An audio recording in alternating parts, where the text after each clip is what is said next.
Deep beneath the shifting dunes of the Nevada plains, the world stops. There is no wind, no sun, no surface sound. Only the crushing, absolute weight of the earth pressed against the concrete shell of Site 4. The air here is recycled again, and stale. It carries a sharp, metallic tang of ozone that clings to the back of the throat, layered over the heavy, dry scent of dust that has not been disturbed for decades. Every surface is cold steel or reinforced stone. A single, long corridor cuts through the dark, stretching into a horizon of gray geometry that defies scale. It is a tomb for sound. The facility hums a low, rhythmic vibration that travels through the soles of boots and settles directly into the bone. It is the heartbeat of a machine that never sleeps, vibrating through the cold, unyielding walls. Nothing moves in the vast, hollow silence. The static quality of the air creates a pressure against the eardrums, a persistent, physical reminder that the surface is thousands of feet above. Here, time does not flow. It stagnates in the dark, trapped between slabs of reinforced steel. The silence is not an absence of sound, but an active, suffocating presence that waits for a fracture.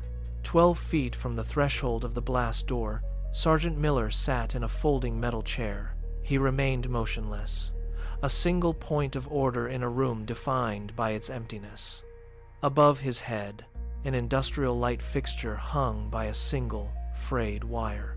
It swayed with a slow, agonizing rhythm, casting jagged, elongated shadows that flickered across the gray concrete floor. The light pulsed like a dying star, stretching the darkness and then pulling it back, repeating the motion every 6 seconds. Miller did not track the movement with his eyes. He stared directly at the center of the blast door. The door was a massive slab of steel, unmarked and devoid of any identification, sealed with a locking mechanism that belonged to a different era. He sat with his hands resting on his knees, his posture locked, his breathing shallow. He had been there for months. He was instructed to watch. He was instructed to listen. Every hour, the silence of the corridor seemed to thicken. Pressing against his chest like a physical weight, he did not blink. He did not shift his weight. He existed only as a witness to the solid, unyielding surface of the door, waiting for the air to break. The facility hummed. It was a constant, low-frequency drone that usually faded into the background of Miller's awareness. Then, at the turn of the hour, the pitch spiked. The sound deepened, dropping into a register that felt less like noise and more like a physical impact. The walls of the corridor seemed to shudder. A fine, gray powder shook loose from the ceiling, dusting Miller's shoulders as the floor beneath his boots began to vibrate in sync with the structure. The metal chair rattled against the concrete, the sound echoing sharply through the hallway. Miller gripped the armrests, his knuckles turning white as he braced himself. His teeth ached from the frequency, a dull, throbbing sensation that pulsed through his jaw. He tilted his head, listening as the vibration grew jagged, uneven, and frantic. The industrial light fixture above him lurched, swinging wildly, its shadow slashing across the blast door like a blade. The air pressure in the room shifted, pulling at his ears. Miller squeezed his eyes shut for a second, then forced them open, locking his gaze back onto the steel slab. The vibration was no longer just a mechanical byproduct. It was a warning. The facility was waking up, and the stillness he had guarded for months had finally begun to fracture. The violent rattling of the walls died away as abruptly as it had begun. The silence that followed was heavy, absolute, and suffocating. Miller sat still, his hands still white-knuckled on the armrests of his chair, waiting for the facility to return to its baseline. It did not. Instead, a new sound surfaced from behind the blast door. It was low, muffled, and distinct. A wet, rhythmic thud. It pulsed through the steel with the cadence of a heart. Miller leaned forward, his torso straining against the stillness. The sound was not the screech of grinding gears or the groan of cooling pipes. It was soft, organic, and wet. Thud. Silence. Thud. Silence. Each beat vibrated through the floorboards, traveling up the legs of the chair and into Miller's spine.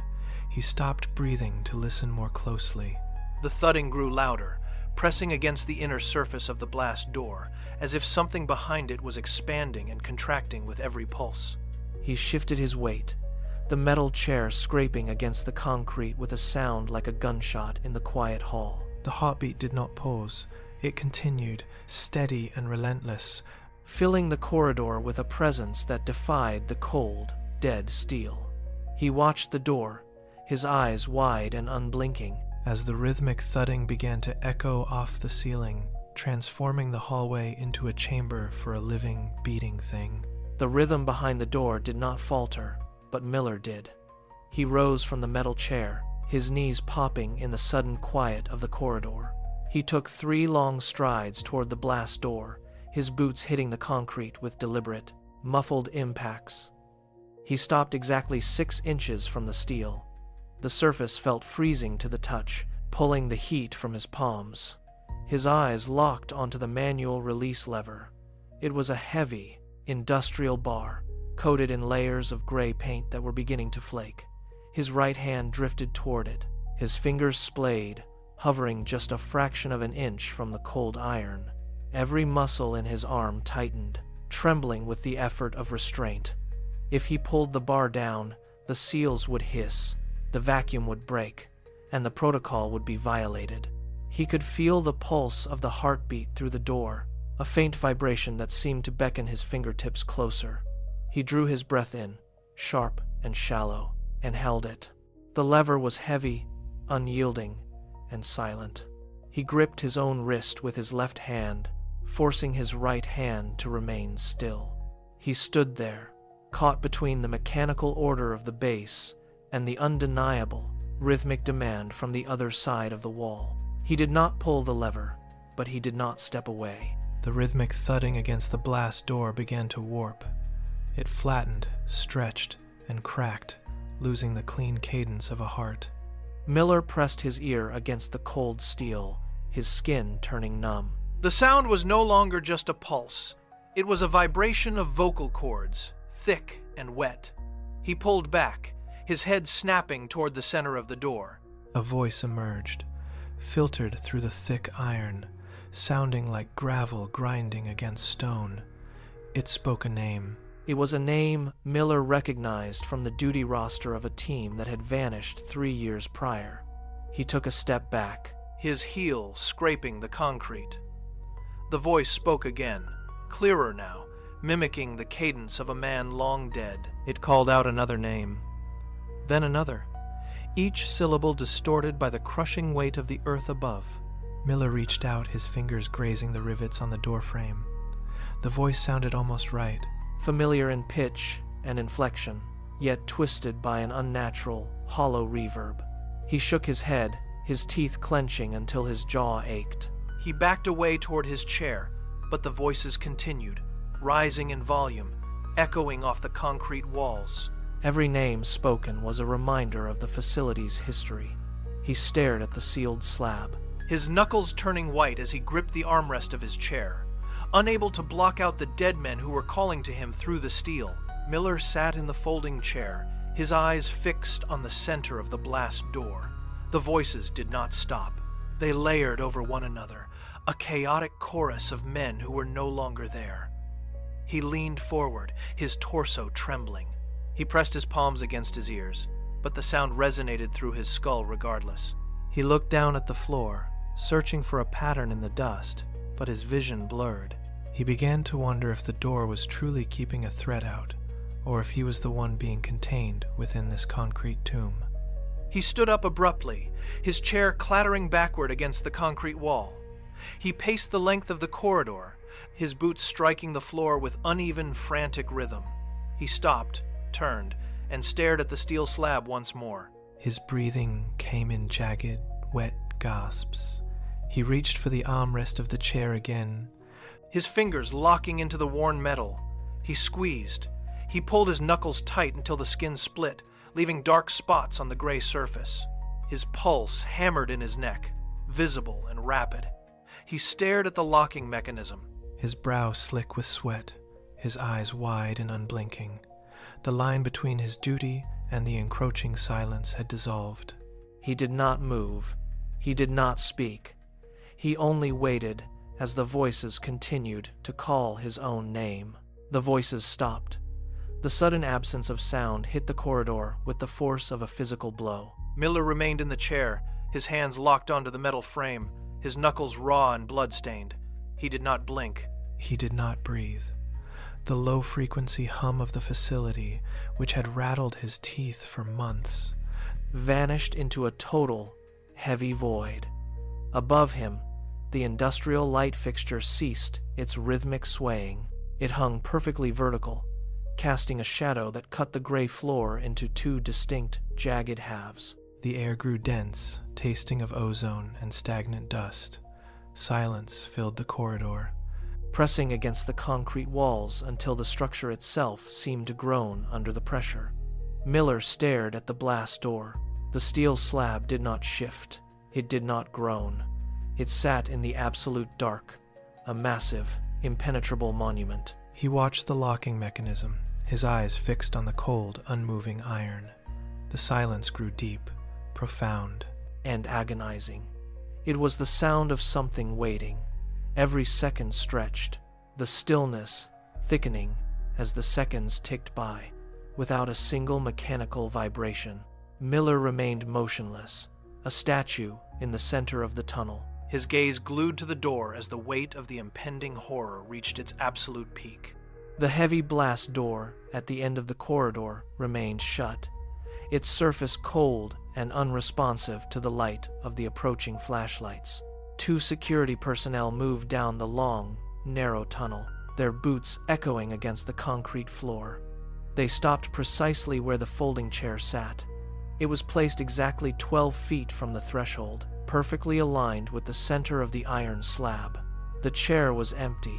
The relief teams swept their lights across the floor, searching for any sign of movement, but the dust remained undisturbed. There were no footprints leading away from the seat. There were no scuff marks on the concrete to indicate a struggle. The light fixture above hung motionless, its frayed wire showing no signs of recent vibration. One guard reached out and touched the back of the metal chair. It was cold to the touch. They looked up at the blast door, then back at the vacant seat, their faces illuminated by the harsh, narrow beams of their torches. The air in the corridor was still, devoid of the mechanical hum that usually permeated the site.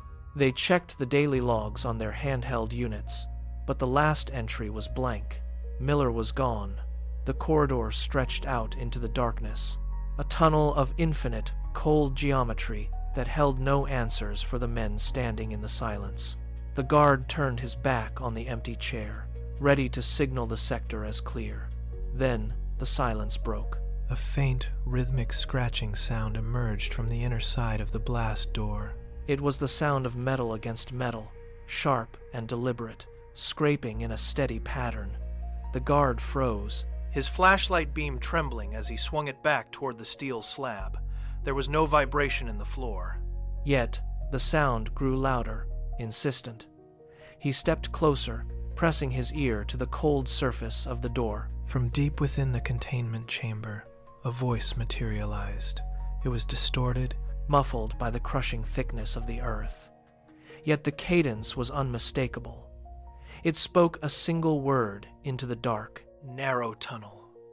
It called the name of the relief guard. The guard pulled back, his face draining of color. His hand dropping the logbook as it clattered onto the concrete. The facility began to hum again, a low-frequency vibration that rattled the marrow.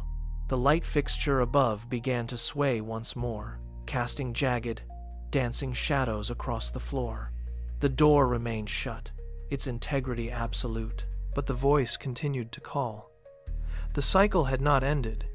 It had simply found a new occupant for the silence.